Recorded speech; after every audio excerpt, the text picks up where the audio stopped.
Alright guys, hello and welcome back. Jumping into the Losing Road, facing off against the Papis right now. The Papis may actually have a spot locked in going forward, but Losing Road, they need to win this game to keep their hopes of place in the group stages alive. They are down currently well below 8th place, so they do not win this game, they will be out of the running. So it's going to be an important one for these guys. We'll see how they play that one out. We'll probably be doubling up on a game or two today as well in the rounds. So it's not a case of, why are we watching the first place team going forward, and not watching this game or this game. There's so many important games today. We're going to try and cover as many as we possibly and realistically can do so. So that said, let's talk about the game. Picks and bans already coming out and underway. Athena Neath banned out by Losing Road. Can you in any way, shape, or form, Scott, say you're surprised about that? No. I was just racking my brain, looking really, really deeply. I promise. But no, there's absolutely nothing. If you took a time machine back about a month and a half and wiped your memory, you pick up a neuralizer along the way and just like zap yourself with it. It's like you may be surprised back a couple weeks. There's a whole bunch of science stuff involved with it to actually get to that stage. Maybe a little help with Janus and Kronos, get the two working together, time machine, develop that all up. I don't know. Today, these days, Neath, I think some people, it's like, why? I still don't get it. It's Neath. Neath was this, like, mediocre god that no one ever picks or plays, but suddenly Heartseeker gets buffed and she's literally everywhere but the jungle, which I'm surprised people haven't been trying. I'm pretty sure we mentioned it today in the Invitational League in Australia. We were just like, yeah, I'm sure somebody's come up with a Neath jungle strategy. I hope somebody not. Somewhere. If a pro player were to pull something like that out, I'd probably just quit playing for a couple weeks because I'd just be done. Not because the pro player necessarily couldn't make it work or would be like a horrible, horrible decision, but because everyone trying to mimic and copycat that pro player would just be like failing utterly and horribly, and I'd feel like crying in every single game I'd play. Yeah. What are you gonna do? yeah. Janus first pick though. Agni, Ares picked up on the side of the Papis. We have seen some pretty good Ares play coming out of Swalo over the past few weeks. Am I getting the wrong person? And yeah, why did you say Swalo? Swalo's the mid laner for the Papis, man. Isn't it Daylo? No, it's Archangel. It's Archangel. It's Archangel. I don't know. I should know. And my brain does not want to recall this information. I'm pretty sure I know where the Medusa's going, at least. Warchi's going to pick that one up. I know Ojibum's over in the solo lane. Yeah, so do I, and I know Swalo's in the mid lane. I can't remember where Daylo and Archangel are, but I'm 95% sure that Archangel's the support for the Papis. That seems right. Does. I'll feel really silly anyway. Stuff, teams. Why would the casters know where these guys are playing? I mean, casters. Good for nothing. People who pretend to know it all when they actually don't. Don't throw that at me. Don't throw that at me. I love that one right over the plate for you to take some shots. I know you're Australian, don't know baseball, you use the bats just to beat down the venomous spiders and kangaroos and those koalas that just pretend to be cute but really aren't, because they're secretly venomous, venomous bear-like creatures. But I like the use of lob that one over the plate for you, even though I'm Australian. I'm teaching you these sports references that Australians aren't privy to at this point. So, teaching and expanding your knowledge of the world. Alright, here's a pick. Or you'll probably catch up to this one in just a few seconds. Anyway, let's talk about the draft thus far. Look at the kill pressure on towards the left-hand side of the map coming through from the Papis. An Ares and a Medusa combo, no escape into Petrify, that's brutal. Yeah. Yeah. It can be a little bit tricky. I'm not entirely sure how people actually land facing the no escape. I'm not sure if it's based on relative to what direction they were looking previously, or if they get pulled in and are all facing the same direction after the fact. If they all get pulled in and are facing the same direction, somebody is going to be in a very, or potentially multiple people are going to be in very not happy situations. Other than that, if they're all kind of facing different directions, you just, I'm getting pulled in, let me just look the opposite way. That will get locked in. I was not necessarily expecting that. Hell is interesting. I have not actually seen any Hell play since joining Smite in professional anywhere. It's this just got worse as well, and I'll explain why I say worse as well. Ullr just got locked in. This isn't a case of like I put Ullr on the screen. It's actually a Ho-Yi like may or may not have happened yesterday. Oceanboom plays Ullr. Suelo is the mid laner, by the way. I don't know why I second guessed myself so much early on about that, but I did, and it caused all sorts of confusion.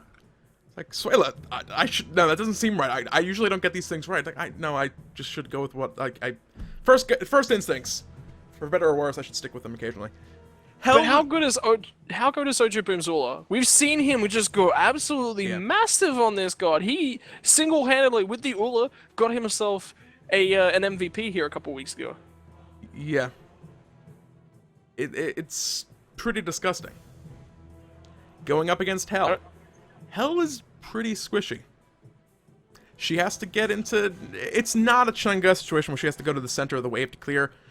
She has pretty good clear, she has good sustain, she has good heal. The problem is, Oceanboom with that Ullr is not going to allow her to get into position. She has a point-blank AoE ability. She has to get to the center of her wave, or the center of the enemy wave, excuse me, actually clear it in its entirety with her 3. Oceanboom is just not going to let her do that unpunished. She's going to go forward and look to clear early on. She's going to be taking a lot of poke. Yes, she can use her abilities to heal herself back up. Ullr's going to do enough damage this game. She'll heal herself up about 89% of the damage that she took. She can then look to heal herself back up again on cooldown. Her mana pool, even with the mana buff having to heal that much, is going to gradually drop. As soon as that mana buff wears off, she's not going to have the mana anymore to actually keep that up. Yeah, and Oceanboom, from memory, likes to go the Heartseeker on the Ullr. I don't recall very much Dev Gauntlet's play coming out of him on the Ullr as well. So he's going to have a lot of damage as soon as that mana buff does drain out. The problem for him is making sure that he sustains through that early portion of the game, so he doesn't take poke and he just waits for that mana buff to expire. As soon as that one does, watch for him to go ham. I expect an action-packed right-hand lane. Yeah, for sure. All across the map, though, like we said earlier, guys, this is going to be an important one. Papis may have themselves a spot clinched in. Losing Road, however, need to win this game to keep their hopes at a top 8 spot alive. We'll see if they can do it here in just a few. Stick around, enjoy the music. We'll be back as soon as the match is up. Alright, guys, hello and welcome back. Not Losing Road. No one saw anything at all. No, come back. Okay. No one sees anything. Nothing at all. Tell us who's on the left-hand side rank while I pretend I actually remember to update this stuff.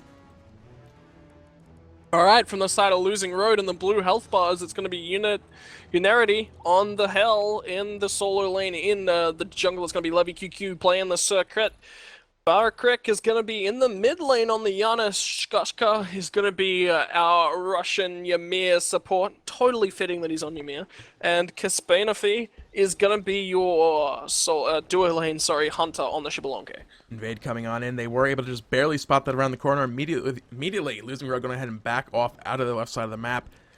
I'll see if Papis look to stay around, maybe do an extended invade, or this is just kind of a ward up the map and see if we can happen to catch somebody out. Looks like it's going to be a ward to see if we can catch somebody, but they're actually hanging around for the moment. There could be a bit of a counter invade, but again, Xbalanque going to go ahead and catch vision of these guys. Archangel still waiting behind the backside. You can't Rising Jaguar out when you're crippled up. That's going to be 6 seconds of cripple as well. This could be first blood. You see the Rising Jaguar has a point. There it is, going on out of that one. He will survive the invade. He missed the second chain from Archangel. Yeah. He missed the second chain. Watchy, though. Watchy's still looking for the Acid Spray Harass on towards Chakcha. Gonna be forced to take these back camps, but Watchy wants a piece of this. He's not quite done. Yep. Oh, God. Guys, chat is raging. Chat is not happy with me. This is probably the single biggest mistake I have made so far. I mean, I have not made because I don't make mistakes at all. Yeah. Didn't really miss anything, guys. I just stuck around the jungle, went for the kind of re-invade. Whenever I see chat kind of scrolling out of the corner of my eye, it's like, oh God, what is going on? What happened? It's like, oh my God, that must have been a hyper play when we talked about it. Here's what happened. Get the kind of instant replay of it. Second chain from Archangel will miss. That does mean that he's going to go ahead and get away. Free and clear. The invade, however, will be successful. They do stick around in the jungle. That should hopefully get rid of the camera controls. And in theory, everything should be good and running as normal. I still see the last couple cam pleases coming on through. Hopefully, everyone has actually seen the game. OBS says you're seeing the game. And, yeah, the invaded Warchi looking to steal away the Harpies as well. Didn't actually succeed in any of that, but the damage buff will be stolen away here and picked up by Suelo, or Warchi. Warchi. Warchi, you sneaky little... Warchi, well, actually, it's not a bad pickup. No. I mean, Medusa early on with the power buff, the acid spray is going to do so much more harass. Yeah, the acid spray is basically the majority of the wave clear for Warchi. It's not a case of like, oh, you know, you want the in-hand attacks, so your wave clear's not that great. Acid spray is really, really good at wave clear. I'm not sure if that was actually the intentional thing there, to be honest. It looked like Suelo was trying to pick it up. Warchi's just like, whatever, I don't feel like walking around it. You get it, you get it. If it ends up on me, so be it. There's another one on the other side of the map. You can get it in a minute. And then, right-hand side of things, though, there was an invade to try and steal away that mana buff, and it was unsuccessful. Poppies are going to walk away with their own mana buff, so they're up a buff. Hello, Warchi. Hello, red buff. Yeah, that's not actually bad for them either. I would have actually... Ooh, I didn't think a decent bit of poke right there. This is kind of what Unarity needed in this lane. Ojboom has to be kept on the back foot very early on to make sure he's as unable to put pressure forward as possible. If he's allowed to just kind of free farm and even things back out, he'll have a health potion taken away. It's actually already used. So once that's off, he's basically going to be relying on that, well, non-existent lifesteal up the accents. He'll get a level 5, he'll get a very small little percent, but he's not going to be in a spot where he can say, oh, you know, I'll just activate the accents in melee. Left side, first blood going to come out. Farrakrick, with the help of LeviQQ, finding the kill onto Suelo in the jungle. Yeah, really, really good sort of setup and coming through from that one. Suelo, unfortunately, not quite able to get out of that one. I mean, Path of Flames, he shouldn't have been that aggressive, and he should have known. So that's a really, really rare misstep from Suelo, and if losing Road are going to start to snowball this game, that Janus is going to get pretty big if they can get him going. If he gets into a Doom Orb early, he's got the Lost Artifact. This could be straight into a Doom Orb if he wants it. Oh yeah, and he's going to be able to join up with a lot of fights with his ultimate. You know, what is better than, you know, it's probably the, I don't want to say second best ultimate. We talked about the Athena being like the quickest gap closer in the game. Through space and time is definitely up there. Lets you get about halfway across the map in a relatively quick fashion. You know, going through walls, as silly as that is, he does it repeatedly. You know, portals all over the place. And who, you know, what better way to get across the map than, you know, walking through every single wall between you and where you want to go. So Doom Orb, like you said, will work quite well for him if he goes that route. Boots could be a pretty viable option as well. He doesn't want to be in a spot, you know, you have that Nemesis, you want as much movement speed as possible. Yeah, she'll be slowing you down, but you'll just be that much slower. And to be fair, he has the threshold as well. Increase his movement speed, decrease damage, given chase. So. Gachaka in the left-hand lane, got that separate on towards Archangel with a fantastic wall, and now the fight's coming through. The through space and time was looking, I think, to try and get away from Farrakrick, but they're just going to trade it back and forth. The low health bar, look at that of Archangel. He's not going to hang around. He's not going to be level 5, and that's going to be significantly delayed. Losing Road have got a small advantage for these first mid-harpy counts. Oh yeah, they were to pick those up, and keep an eye on the left-hand side, keep an eye across the map right now as well. There hasn't been too much pressure applied, but Warchi has the Petrify online at this point in time. If he can find a good Sun Kespanifi, he could look for a kill. Taking Aspirate Poke, there's the Petrify coming in, only going to find the slow, and a good Frost Breath from Skaska will stop the kill from coming out onto him, so he'll be okay. But he's probably going to be forced back to base here very, very soon. Yeah, and if he bases right now... Don't stand behind him here. Gotta watch out for that spray. Can't body block it. You can body block it, but then you just turn it into an AoE cone that then hurts everyone behind you, so you probably don't want to block it, even though you can. Alright, so anyway, the long story short, the pickup of a Heartseeker at this point in time actually enables the Poppies to go for a very, very early Gold Fury. I think we saw a level 1 Gold Fury yesterday coming through utilizing the Agni's Path of Flames, and the way that they split up to tank it, it was absolutely perfectly used. That can be applied here, but, you know, not in a very similar manner. You know, they're a little bit higher level, so they don't want to be trying to just run away from it and body block it through the line of people, but they can do that if they want to, and with a Heartseeker online and already backing up, they can burn through it a lot quicker as well. Yep, for now, taking a peek over at Soul Lane, Unarity in a bit of a good spot. I talked about it during picks and bans, how he'd have to be very careful with the positioning on that, and the early punishment they put in Ojboom, he was not able to put forward much pressure or aggression and look to shut down Hell early. And because of that, later on, she's going to be a force to be reckoned with. There's so much quick burst healing coming out of her. People going to stay alive, a decent bit of burst damage, the debuff, the cleanse. There's a lot of utility from her.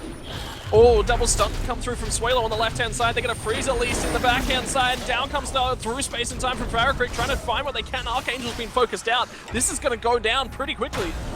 Archangel soloed, Last Breath Poison's ticking on down. LeviQQ will pick up that kill. Nice wall onto Suelo. Ojboom does pick up Unarity in that right lane with the help of Nemesis, but they lost the fight across the map, and they might lose Suelo as well. Unstable Vortex, Deathbane finds the double kill for LeviQQ. Are they going to look for that Gold Fury right now? Looks like Farrakrick's going back to base. Skaska's poking around, just dropping a ward. Going to head back as well. They're not going to play it risky. They have Nemesis and Archangel already respawning and heading back to the map, so perhaps the safer call.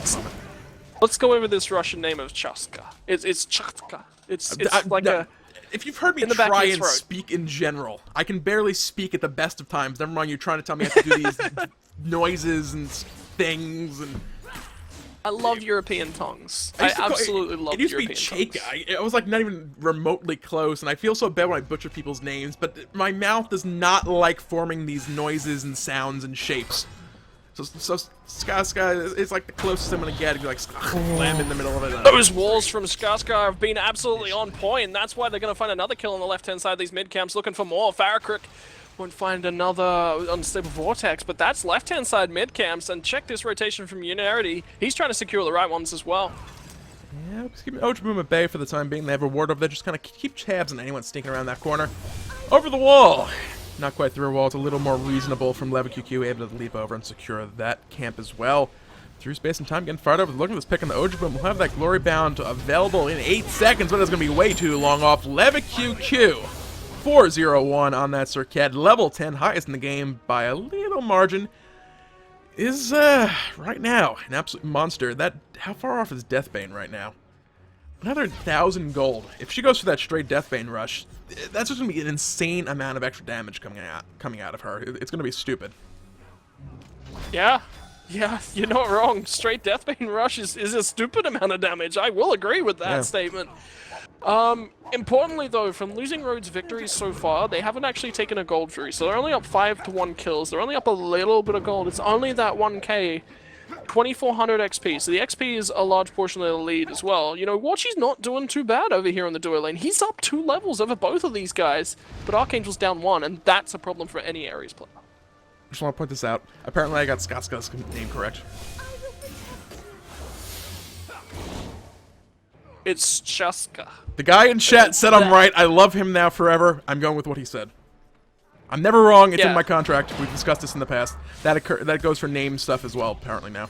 I'm amending the Russian contract. S/Z sound is so fun to say, but in the mid lane, it's going to be the Deathbane, the ultimate to come through the last breath from LevaQQ to pick up another kill, Dalo. So that's a rampage for him, and look at those walls from Chaska. He's making all the use of it. Down comes the ultimate, but it's not even needed. Farrakrik finds a kill off the back of that one. This is going to be a gold fury. Warchi. Oh no, it's not going to be. Does find that kill on Kesman. But look at the rotation coming on in. That is at through space and time to the left-hand side of the map. Warchi now not in a great spot. Last right away to avoid the Frost Breath. But look who is on the way over to the side of the map. She might be a little ways off, but okay, it's a little too far. Even Serqet with her like across the map, faster than Athena with the Defender of Olympus ability kit is not going to be able to close that gap that quickly. There's a little bit of damage. Look at the damage the Swalo that was putting out though. He's trying to get it back on towards LevaQQ. If they can shut him down, that's a lot of gold in the pocket of the Papis. Didn't quite get it to do it that time. Yeah. They've got Dalo over here, they've got Ares in the mid lane. If they wanted to do a Gold Fury, they knew the health bars. This would be the perfect time to do a Gold. They're doing Gold Fury. This is perfect call. This is the absolute perfect call. This one's actually going to go unnoticed. They do not have any wards down. They may suspect this one, but say, you know what, we don't want to go in and fight this. We're not grouped up for it. Our ultimates are already on cooldown.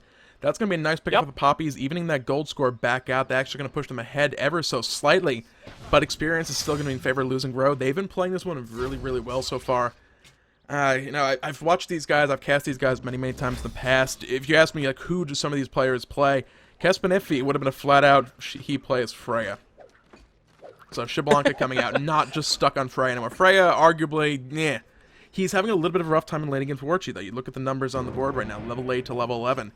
This is with an experienced lead on the side of Losing Road, so he's definitely struggling over here with the farm, maybe letting, being a little too afraid of Warchi. But part of the problem is just the way the wave clear is. Xbalanque not known for his wave clear in any way, shape, or form. You see it right here. The wave is gone, and his wave is still half up. He still has a lot of work to do. Through space and time, though, he's coming through. Petrifies down from Warchi. They're trying to get some kills on to win the Frost Breath. That's a confirmed kill. It will go in favor of Kespanifi, and that's a first stack on the passive. He really needed that to get back into the game. That's some really fantastic rotations from Losing Road. Yeah. LevaQQ continuing his kind of domination across the map, picking up that right side Harpy Camp solo. Means it's going to be that much further ahead. Ojim, you see the retreat pings coming out because they know LevaQQ is lurking nearby somewhere. They're going to drop a ward down in lane. That's going to be an annoying ping spam for the next 3 minutes as Ojim will glory bound back to the tower safely. right now, the biggest factor in this game is going to be LevaQQ. If he keeps doing what he is doing as a part of all of these fights, he's just ripping people apart right now. He's not quite still highest level in the game. Janus has been like all over the place as well and getting farm, just lane farm, soaking that up. Go hit him a little bit further ahead. Left side, Xbalanque able to avoid the gank coming in from Dalo. He will survive this fight. Uh-oh, right-hand side, look at Levy. He's coming in underneath this tower. They're going to dive him. They've got some poison. They've got a lot of damage down, focused on towards Ojoboom. He needs to dodge and juke away. He's managing to do that a little bit more longer, but LevaQQ will find that last in-hand through the minion wave, and that's another kill for him. He's 6-0-2, Joden. 6-0-2. That's going to be a tier 1 tower over there as well. They're going to make a rotation over, look for some jungle buffs, maybe steal something away, but there's nothing to steal, unfortunately. Tier 1 tower, extra 500 gold to bank, 100 per player. Math is fun and when it's easy and it's consistent and the same thing every time you got to talk about it. Elsewhere on the map, tier 1 towers, left side. Warchi's been putting a little bit of poke onto that tier 1 of Losing Road. It stands for now, but they're looking for this pick onto Warchi because Powerbrick is here looking for that portal. Uh-oh. Oh, so many rotations The looking wall. for Warchi. This is the second time he's pinned in against the wall with that wall, indeed. And now the rest of the team's here, though. No escapes coming through. What can they do? He's only going to grab in the one, but that means that they've got the first kill. Kaspainify's in a world of trouble, but there's going to be a response from Kaspainify. Oh, this is a problem. That was a 1 for 3, 1 for 4 actually. Someone else came in and rotated and got picked off immediately. Only Ojoboom left standing. He's rotating from that solo lane. But there's not much he's going to be able to do against this team. They have the heal from Unarity. Ojoboom with that Ullr does not have a, he's not going to be able to clear these minions out in one shot. That one lone melee minion in front, here's a heal coming in to keep it alive. Or, we can tank it up ourselves as well. They're looking for this kill. They have a tier 1 tower to take away, or tier 2 rather, if they want to as well. They're looking for the Dia side. Going to be delayed, but they found the 5th kill on the back of that big rotation from themselves. The counter rotation just didn't work out for Papis. Yeah, they need to go into full retreat mode and just play super passively. They've got a really, really nice comp going for the late game. We've all seen Warchi's... Fire Cricket's dead. Portal. Oh! Was that another missed chain? Beads. Okay, sometimes beads. Of course, Narity, though, Warchi's going for him. Can he find him? There's still heals online, and now Kaspainify's here. This is such a risky fight to try and take into a Hunter that's got so much free power from that passive at this point in time. They're going to continue chasing down, but they realize the buffs are about to spawn from the side of the Puffies, and they're going to be playing aggressively around those. Yep. It's... kind of the one crack in the armor right now on Losing Road is Xbalanque on that Xbalanque. He's still at the point again. They're still in that just farm endlessly phase, where Warchi and the Medusa are just able to clear the wave out so quickly that Xbalanque then has to find himself falling back because he can't clear the wave quickly enough. And you don't want to be fighting your opponent's AD carry with the entire minion wave still there. The arch minions, they cheat. They have homing attacks. They get you every time you're in range when they fire off their little arrows. They hurt. At this stage of the game, it's not as bad as it is like early game, but still, you don't want to be giving your opponent that much of an extra edge for no reason, so he can't really fight. He does some damage, has to back off. When he gets towards his tower, he can farm up over there. It's only when, like, situations like this, you see Skaska is sitting right here, right now. This is really the only safe farm Xbalanque, and they're freezing the lane because they know if they push this back out, Warchi is just going to continue to push that wave over and over immediately. So they take the farm, do the hard freeze. They're doing a soft freeze. They have the archer minions here, actually, to keep this push going. But I like this freeze coming out. It's going to help Xbalanque kind of even things back out and not allow Warchi to get any more farm. The problem with this for me, though, is that the Gold Fury's just respawned and Skaska's been locked down on this left-hand side of the map. They're going to send 3 in towards the mid lane, but down comes that ultimate out of the Xbalanque. Yep, they forced the Petrify on that one. So, kind of an even trade. Skaska in a bit of a bad spot right now. Will drop down the Shard's Vice and find a decent bit of chunk of damage. The rotation comes on in. He'll take a portal out to safety. Serqet gets a kill over the wall. The chase is on. They're trying to lock down Dalo. He's not getting into that one. Yeah, so many kills just being locked up and focused down on towards him. Unarity's not quite done. He wants to look for that Ullr as well. Not quite able to find it on the backside. And that Gold Fury, I mean, it just respawned, you guys. Let's just back up and take it from the side of Losing Road. They're 16-3 against the Puppies, but look at how the Puppies are doing. Until this Gold Fury goes down, they're just under 4k behind. They're just over 4k behind, actually. Yep, that's going to be a Gold Fury. That's going to shoot things up a little bit more. That 4K is now about 5.5, 6,000 as they look to rotate over, pick themselves up some more farm. All the tier 1 towers for the Poppies currently sitting down on the map. And this has been a rough one. Serqet kind of became an unstoppable monster in the early game, just showing up in a team fight and just ripping everybody apart. Just catching somebody out in the jungle. I believe it was on a mid-Harpy rotation. Someone in chat was asking how it happened. I'm pretty sure it was onto Archangel just when he was making his 2-minute 45-second rotation towards the mid Harpies. They just, well, the support's going to be walking through the jungle towards the Harpy camp. Let's just meet him halfway and just kill him horribly. Pretty sure everyone was in that left-hand lane at that point too, so then it was just kind of like, well, we're all going to be rotating back towards the mid, picks him out. Anyway, long story short, what the Papis can do here, they've got the double hunter composition, they can stay split, they can keep shoving in. What they need to be very aware of is not overextending from their towers. Shove the wave, get out. Shove the wave, get out. Yeah. They can't freeze 3 lanes at once. They can't. If they do that, they're losing map pressure across the map even though they're in front. The only thing that will go in Losing Road's favor is constant mid-camp takes, but that's once every 3 minutes. Then the Gold Fury takes, that's once every 5 minutes. There's too little on the map for them to be able to do that, so they just need to go to the lanes, shove up, retreat back to the safety of their towers. Yeah. Because the rotations from the Janus have been killing them every time. Yeah, the benefit though to freezing lanes would be just kind of you don't have to stop the bleed of gold and experience enemy team completely. Just slow it down enough to where you're evening things out. When you're 5,000 gold behind its 16-minute mark, it's not a great situation. If you can hold out to the 30-minute mark, 35-minute mark, and keep it at a 5k difference, that 5k difference doesn't matter nearly as much as it did back at the 15-minute mark. So even if they can just hold it at where it is for the time being, just freeze, they kind of put a pause on the game, so to speak. But the problem then becomes, like you said, the map pressure. You can't be losing those Harpies. You cannot be letting those Gold Furies go for free. So they'd be bleeding, I think, a little too much for that to work too well, or to work to a point it would be worth doing. Well, looking for the engage right now is Losing Road. Portal through from Faratrick. He was looking to go a little bit deep on that left-hand side, and we've got groups from both sides here. This is not really what I want to see from the Papis. They can't defend a tower. Yeah, Argan just gets exploded on the back of a Frost Breath Blink combo from Skaska. The tier 2 tower on the left-hand side will fall in short order immediately following that one. They could definitely look to continue the siege. There's some tier 2 towers to pick up as well in the middle of the map and the right side if they want to go kind of the safer, easier route. They have that healing of Funerity's Hell. I mean, Book of Thoth is online. That's a ton of extra mana. The cooldown from the Shoes of Focus. Not quite a Breastplate of Valor yet. Once that's online, there's going to be healing spammed all over the place. There's the Cleanse as well. Any of the crowd control, any of the pulls they might be looking for are going to be mitigated by that by quite a bit. Yeah, and look at Dalo, he's going a little bit deep for this one, trying to do what he can, but he just gets turned on and ripped to shreds. The rest of the Papis lineup is so as well, and now down comes the no escape from Archangel. I think this Surrender Vote's actually going to go through because, well, Archangel wouldn't just go that deep for no reason. Archangel does get that kill on Funarity, kind of answer one back, but not before a handful of kills were taken out of his team. Another tier tower will fall as well. That's going to shoot the gold lead up to just shy of 10,000. As Losing Road is going to go ahead and look to go back to base after stealing away some jungle, but they're not going to have the opportunity to, as that Surrender Vote, like you said, does end up going through.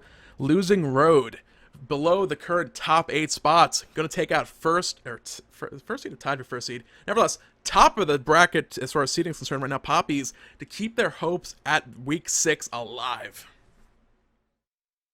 Papis can be knocked significantly down the seeding points as well out of this result. That's only going to generate them... What, they're in the quarterfinals, so they drop down into... No, they're actually at the round of 8, so they only generate 10 points from today's games. Yeah. They can drop down as far as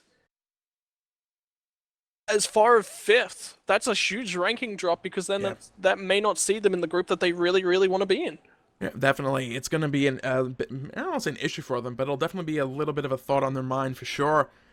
Rough couple weeks for those guys after a great showing earlier on. Maybe a little bit of a road bump, a speed bump. They have some time going to the group stage, kind of study up on their opponents, get ready going forward. Losing Road, though, they'll bump themselves up nicely. They'll be guaranteeing themselves a nice little chunk of points going forward for the semifinal or above victory. So, good stuff coming out for those guys. They still... I don't believe they have yet clinched themselves a spot.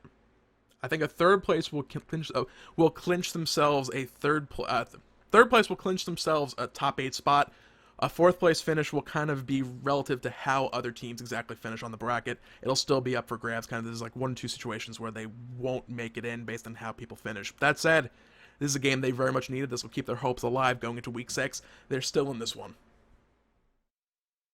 Yeah, and, you know, it's not over for them yet. We're going to see more games from them yet. The worst they can finish now is 4th place. So, Losing Road, they can go anywhere. They can make this, and could this be the Titan come from nowhere and suddenly make it into the To be fair, SPL into a spot? To be fair, It's a lot harder this they might year. have come out of nowhere, but they started in the Challenger Cup. They did go 7-0. I think they dropped one game against Potato Boys back in the season one split that time. So it wasn't a case of, they just came out of nowhere. It's like they came out strong and just never let up to get it all the way to where they did at Worlds. There's definitely the opportunity we could see that coming out once again. Losing Road's been playing together for a good long while. Happy to see these guys and taking some big games off in the Challenger Cup. So congratulations to those guys. They'll be moving on to the semifinals. As things stand, and as these teams love to do to us, one semifinal from the top bracket, one team is ready, one team from the bottom semifinal bracket is ready. So we may be jumping on over to another game, catch the rest of it in progress, and then kind of follow along with the remainder of the semifinals afterwards. Actually, right as you said that, yes, right as you said that, it got locked in. Caster's Curse. Sometimes you have to make use of it and force the teams. Okay, he's complaining there's no game ready, guys. So we're going to prove him wrong. F6. We'll give up our points, give up the game, just so Zidane is proved incorrect again. Thank you very much to those guys for filling the bracket on the bottom for me. I think you need to wipe that clause out of your contract. Then the Caster's Curse is an exception to everything. That's always active for all casters. There's nothing you can do about it. It's just like fact of life. It's there. It happens. It occurs. Nevertheless, guys, the bottom semifinal match is ready. We're going to be jumping on to the Myrmidons versus Team Illusion. Not sure on possible elimination clinch scenarios. It might just be down to seeding at this point for these guys, which might actually be the case. We'll double check on that during the break, and we'll be back with that matchup in just a few.